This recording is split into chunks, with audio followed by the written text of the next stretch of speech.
Here on Indie Style, we'll feature successful entrepreneurs from across the globe who are making incredible strides in their industry.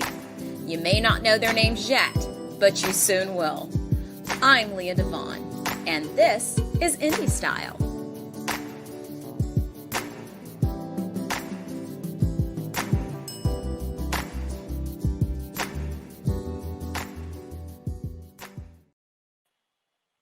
Hello, everybody, and welcome to Indie Style. I am your host, Leah DeVon. Well, I tell you, we have a very special show planned for you today. We have crossed the pond, and we have a wonderful, successful female entrepreneur. Her name is Dr. Yvonne Thompson, and I tell you, she is an author. She has done so many firsts. I can't wait to share those with you. She is such an inspiration to so many female entrepreneurs out there. So I want you to sit back and listen, and I want you to welcome my guest, Dr. Yvonne Thompson, to Indie Style. Wow. Hello, Leah. Wonderful to meet you in person. I know. It's well, almost in person, almost. Almost in person, but I am so excited to have the opportunity to talk to you today and to just celebrate all of the wonderful things that you have done in your career, Dr. Thompson, and you've done so many firsts. So welcome to Indie Style. And this is a first, so I've got another first to add to my list. So I think our audience is going to be so incredibly, in awe. I mean, I will tell you, I was in awe, and I think I told you when I had a chance to read all of your accomplishments. And so what we're going to do, let's just kind of break them down part by part, okay? So I know that you have an official title over in London. Tell us exactly, what is the CBE title? Okay, so a CBE is something's just popped up on my screen. Apologies. I hope that wasn't recorded. So a CBE is Commander of the British Empire. It's an award that's bestowed by the Queen in recognition of the work you've done outside of your day job. So it's a voluntary role. So it's just recognizing the time, the effort that I've put into communities in helping other people, the impact that I've had on people across the UK mostly, but also some international. And that was awarded, I was invested, it's called an investiture, and I was invested by Queen Elizabeth 17 years ago now, nearly 20 years ago. Yeah. What a wonderful honor. Yeah. So, as I introduced Dr. Yvonne Thompson, how many doctorates do you have? So I actually have, it's 3 doctorates. I begin to lose count. It's they are honorary, so I haven't done a 7-year study on each of them, but I've been honoured by 3 different universities in the UK that have felt that, again, the work that I do within equality and diversity and entrepreneurship, specifically focused on ethnic minorities and women and small businesses, deserve to be recognised. So I've got an honorary degree from London Metropolitan University, from Plymouth University, and from Greenwich School of Management. Congratulations. Thank you very much. What an honor. University, we think you are so incredible with the work that you've done. So let's just give you an honorary doctorate and let's celebrate you. So congratulations. And thank you. It's kind of recognizing, I call it the University of Life, because nice. I don't go and sit in the university, but I've got as much knowledge and experience as if I had. So for instance, with my book, which I think we're going to talk about a little bit later, that was that was one of the doctorates that I got because it was research. It was basically a research project that I turned into a book. And the university recognized, the worth of doing that. So that was really good. That's incredible. So let's talk about one of those first. Now, you started the first radio station. Was it a first Black-owned radio station in London? Correct. Tell us a little bit about Correct. that radio station. So that radio station was called Choice FM, and Choice FM was the first legal Black-owned radio station in the UK, not just in London, it was across the UK. I was part of a team. I'm not going to claim it all on my own, but I was the only woman. And it was one of those strange things where that it was a minority-owned radio station. It was a minority arena, but I still felt like a minority within a minority because I was the only woman. And when we started the station, which was 1990,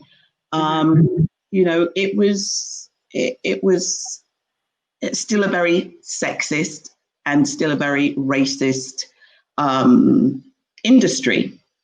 And I was going to say, to a certain extent, it still is. But it was good grounding for me to do other things because 20 or 30, however many years later now, I chair something called the Radio Academy, which is for all radio stations, not Black-owned radio stations. So I chair something. It's a charity that has organized large organizations such as the BBC is a member of the Radio Academy. So it's all the BBC stations up and down the country, and the majority of the commercial radio stations, not all of them, but most of them. So doing what I did back in 1990 and my experience with Choice FM, which, by the way, after 15 years of running it, we sold to the largest commercial radio group, which is called Global. And they own the majority of the private sector or the commercial radio stations, and it's now called Capital Extra. I love it. I mean, that's like powerful. That was just very powerful what you said, because you're in a position where you were the minority, you were the only woman, but having that opportunity allowed you to do something so big. You're kind of all of them now. So that's just like yeah. That is incredible. Okay, so that's one of your firsts. And as I said in the introduction, you have so many firsts. And that's why I was just so inspired by you when I learned about your career. Tell us a little bit about Root Magazine. So Root Magazine, again, was the first Black-owned monthly glossy magazine. And I didn't own that, but I was the first music editor for that publication. And that was because at the time I worked in the music industry. I worked for CBS Records, which is now Sony BMG, I think. So that's that's got to be 35, 40 years ago. So, and that enabled me to get in touch and work with not just Root Magazine, but other music papers as well. And the two publishers of Root Magazine then invited me to be one of the directors. In fact, as I said before, the only female director of the radio station. So that's how I kind of got in there. That's pretty impressive. So, you have a PR company. Yes. Tell me about how did having that PR background help you to facilitate some of these different situations that you were a part of? How did that help? Well, the thing is, when you own a PR company, I still feel very much, it's really only in the last, I would say, 5, maybe 10 years that I feel that I'm more upfront. In fact, it's only since I published my book that I have become the story, in a sense. Yes, I've always sat on boards. I've always advised governments because of the PR, because of my PR background, and because of the radio station, and because of my experience.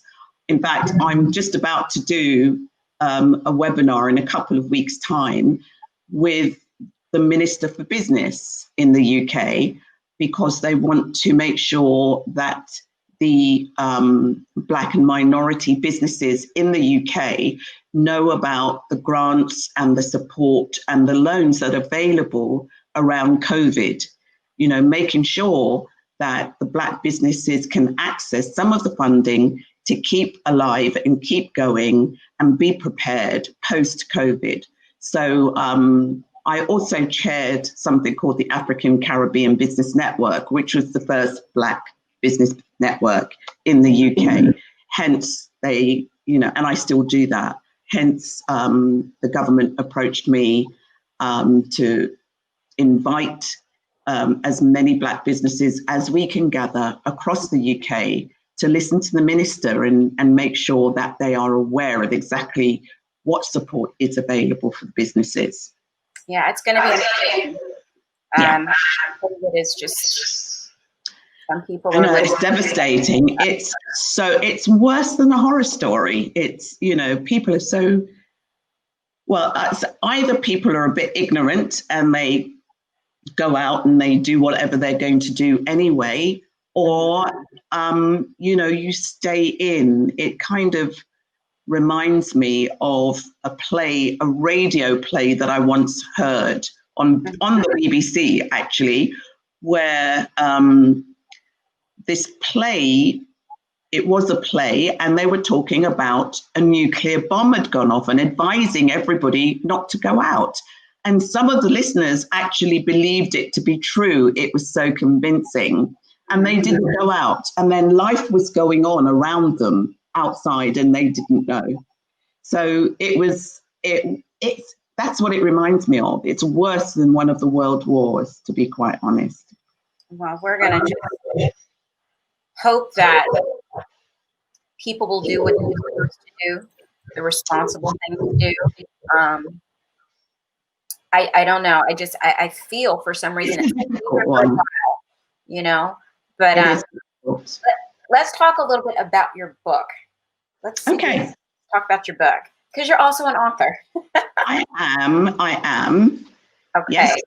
So 7 Traits of Highly Successful Women on Boards. This was part of my campaign and part of my research that I talked about. This was one of the things that earned me one of my doctorates. So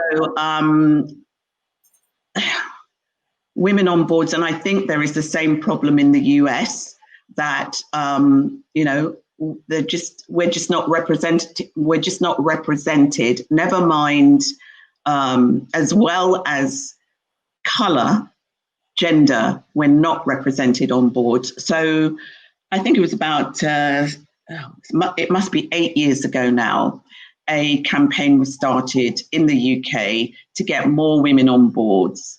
And my part of it, I was part of the campaign, but what I did separately, just so people could understand and be better prepared and better equipped, I interviewed about 60 women who are on boards, different industry sectors, different levels, different lengths of time. And I then chose 22 of them and put it in my book. So we've got everything about, learning the emotional intelligence that you need to think about, the resilience you need to be on a board, the strategies you need. It's full of tips and tricks to make sure that women who are interested in being on a board are properly supported.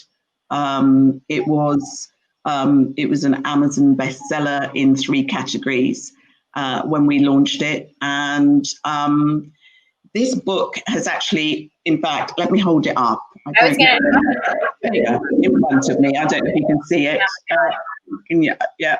Well, I think you showed it earlier. But it's taken me around the world.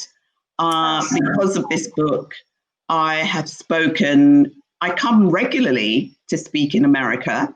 I was there last year. I spoke in Chicago. I've spoken in Chicago twice, in Las Vegas, in Atlanta. I was in Atlanta, yeah.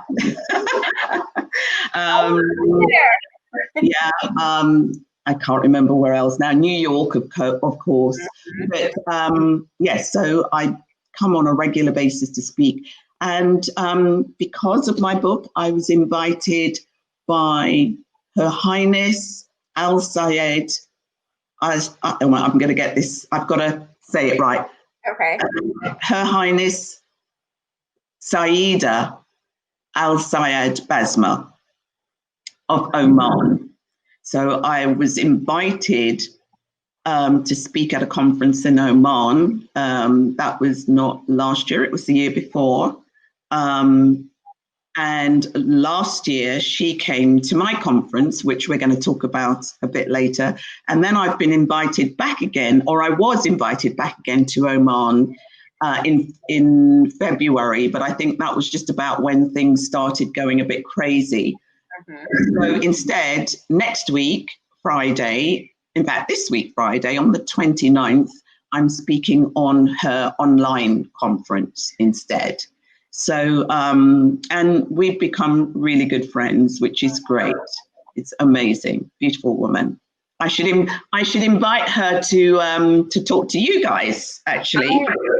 Yeah.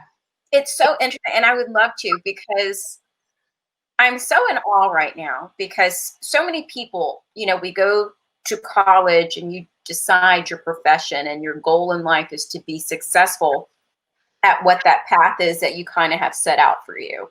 Yeah. And it seems like you've gone through this incredible journey of so many different things, and everything you've done it so well.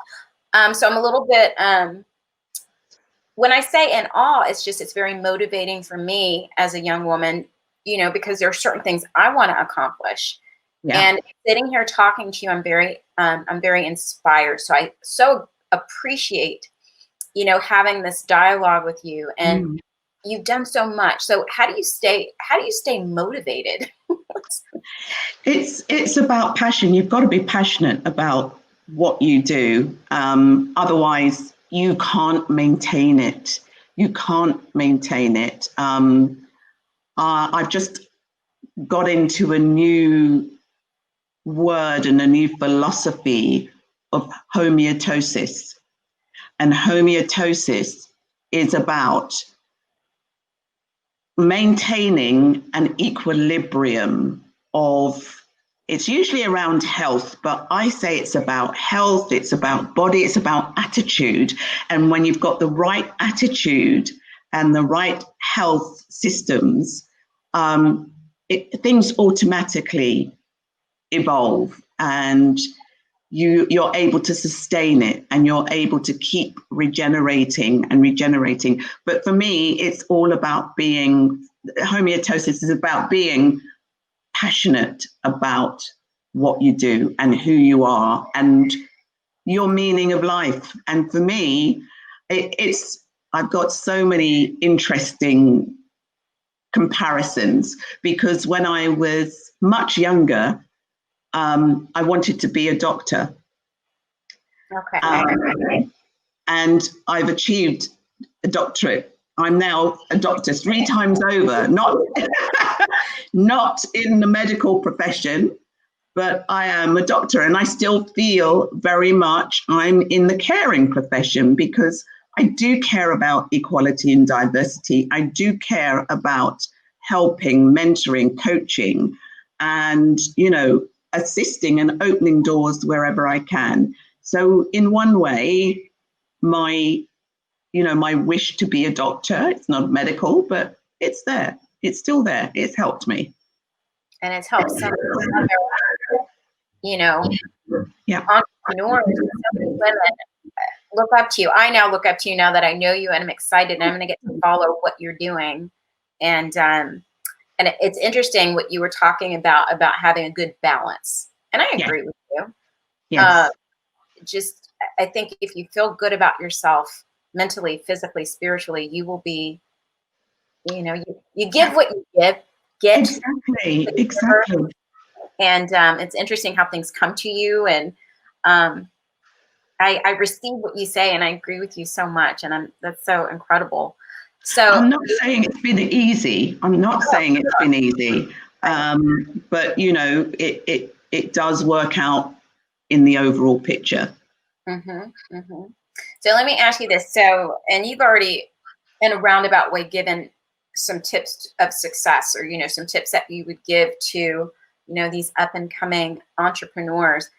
What's your tip for success if somebody was trying to be that successful entrepreneur, get onto those boards and do those things? What's a tip that you would tell them? Well, it's about differentiating yourself. It's about being unique. It's about being passionate. It's about not giving up. It's about building your resilience. I mean, there's so many things, and I'm sure that people have heard most of them before, but you have to put them into practice. It's about putting it into practice.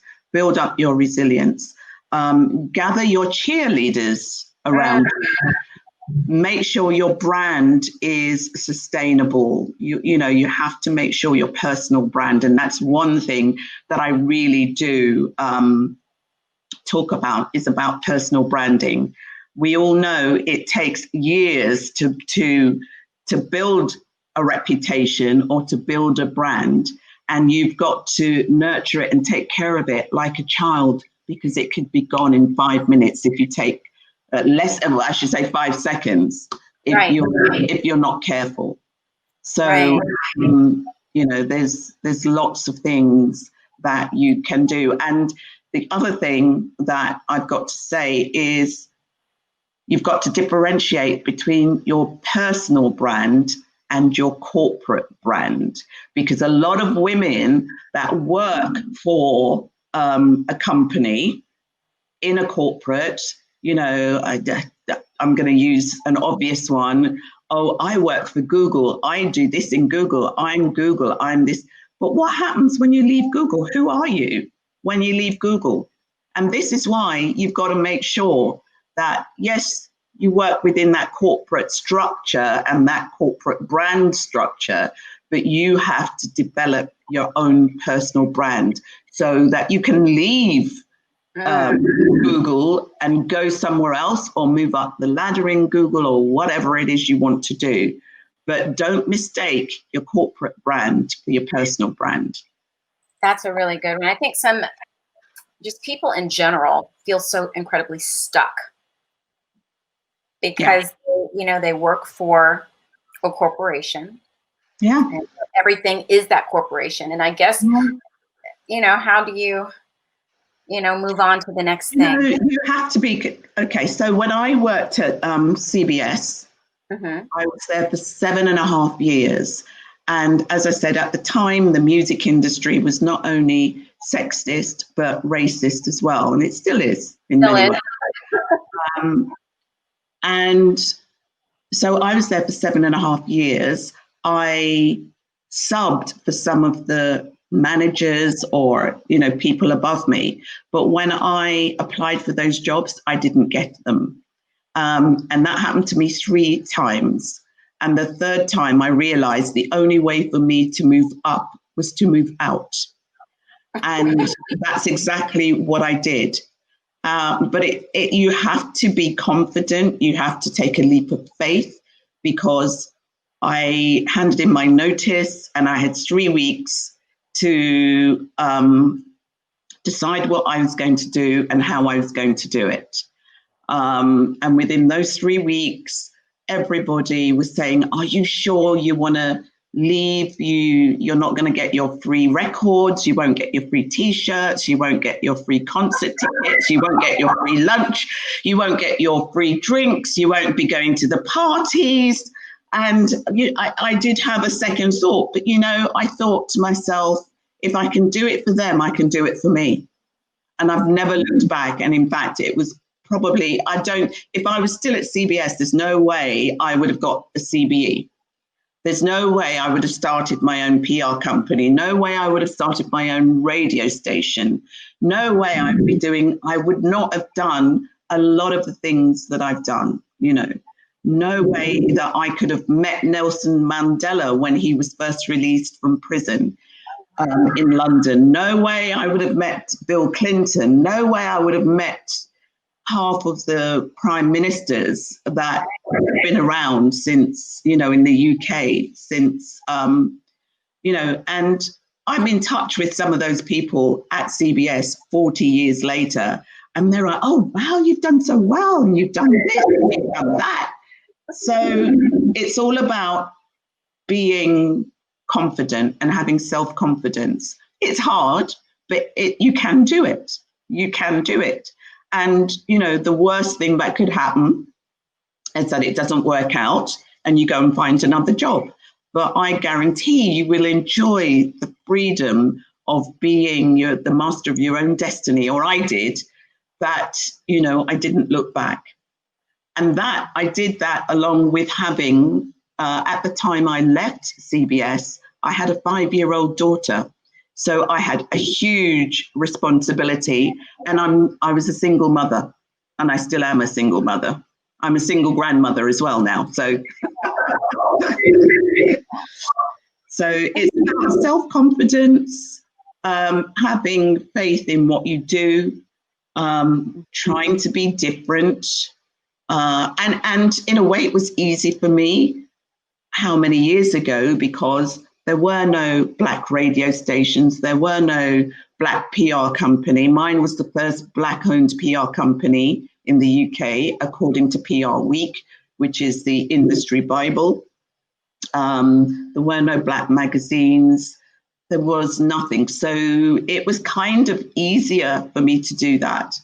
But in a way, it's easier now because there are no gatekeepers. With the internet, you have access to every and anything that you want to do. There are no gatekeepers. So depends on how much you want it. I love it. I'm feeling very motivated. I, left a very comfortable job a few years ago, and everybody was like, are you insane?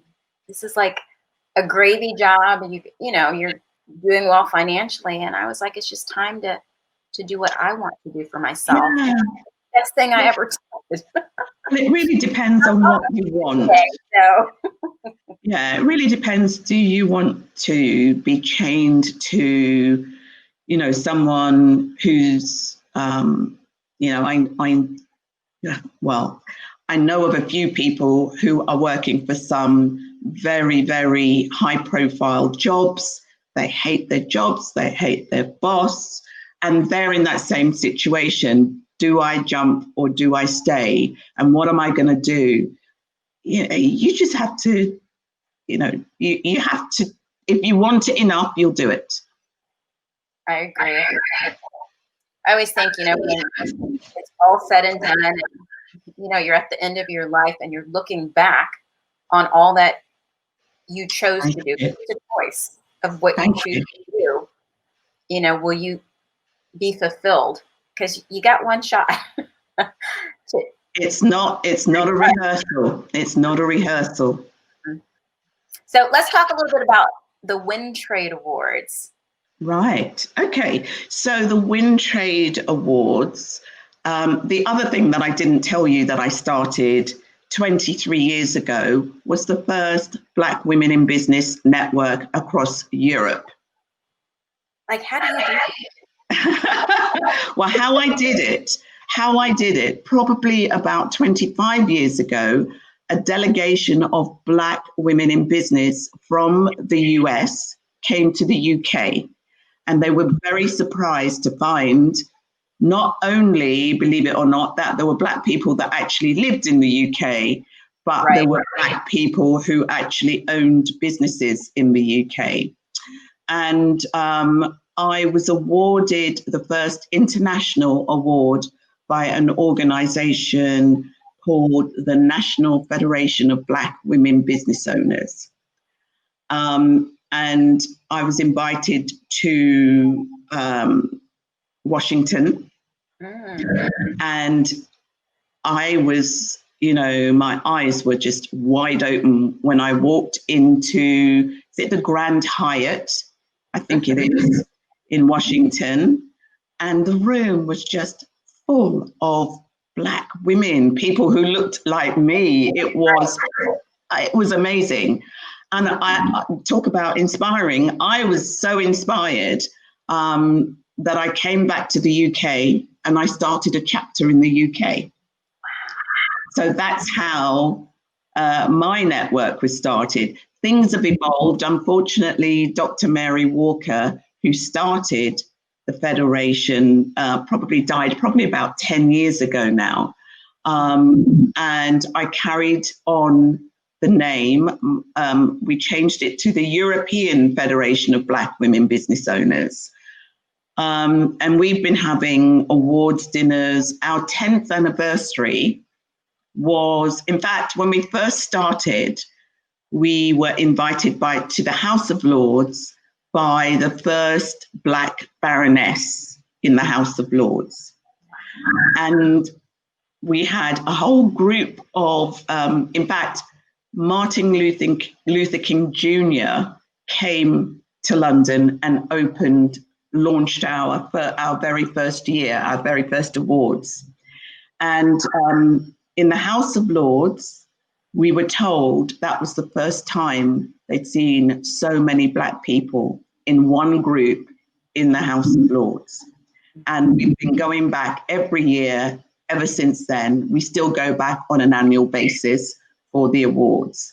However, because I've been so involved with equality and diversity, I got to a place where I felt that because as Black women, we are asking for access and we're asking or commanding access and equality. I got to a place where I felt the only way that we could truly measure that equality is if we measured it against our white counterparts. So I opened up my network to white women, because for me, for us to know what they know, for them to feel what we feel, for us to sit at the same table, to understand each other's challenges and the things we've got to go through, and for us to be receiving the information and the knowledge the same time they do. We all have to be sitting at the same table, in the same room, at the same time, sharing our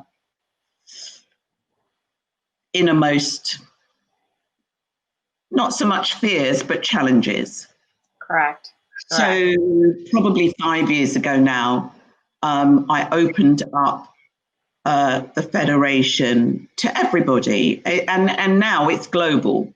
We had people coming from all over the world anyway. We have women from Africa, from South Africa, from the Caribbean, and we opened it up wider. And from about 5 years ago, we started having women coming from European city. We had, Black women who live in Holland, Black women who live in France, Black women who live in Germany. And to a certain extent, they're a bit more integrated than we are in the UK, because we're still an island. And they started bringing their white business partners. And so now I couldn't really call it the European Federation of Black Women Business Owners anymore. Right. So change the name to Wintrade. And Wintrade is Women in Trade. And I chose trade women in trade because there are so many women in business networks. And I'm always talking about branding and differentiating yourself. So rather than another women in business network, we're women in trade, because if you're in business, you better be trading, right? Helping each other out. So women in trade, we have a week-long convention. And just to give you a very quick overview, we start our week at the House of Commons, where we go and we have a roundtable debate about womenomics. So women's economic situation and what we, what we contribute to the global GDP, to the global economics. And that's in the morning. In the afternoon, we go to the House of Lords and we have high tea. High tea. And we're hosted, in the morning, we're hosted by some of the politicians at the House of Commons. And then in the afternoon, we're hosted by a couple of baronesses, one of the Black baronesses who's still there, and one of the Asian baronesses who I've known for a very long time. And we have high tea, and the women wear their fascinators as though they're going to the races, and they dress up. And we take pictures on the banks of the River Thames in the sun, and it's great networking. It's amazing. So that's the launch on the Monday. And just as an example, last year on Tuesday, we were at MasterCard. MasterCard hosted us for the whole day. Wednesday, NatWest, which is one of the big banks in the UK, hosted us. Thursday, we were with Deloitte. Deloitte is one of the big accounting firms. And they hosted us. And then in the evening, we went to Microsoft for a reception. And then on Friday, we opened the London Stock Exchange, which was amazing. That's amazing. And then we had a half-day pitch fest, I call it pitch fest session, where businesses can pitch to investors, to business angels, or if they're just looking for coaching or mentoring, they can pitch for what they want.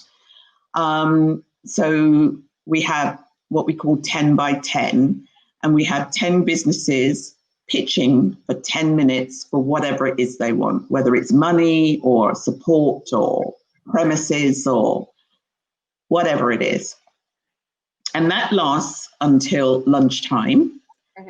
And then everybody has a break. And then we all go to one of the biggest, most fab hotels in London, the Park Plaza at Westminster, and we have our awards.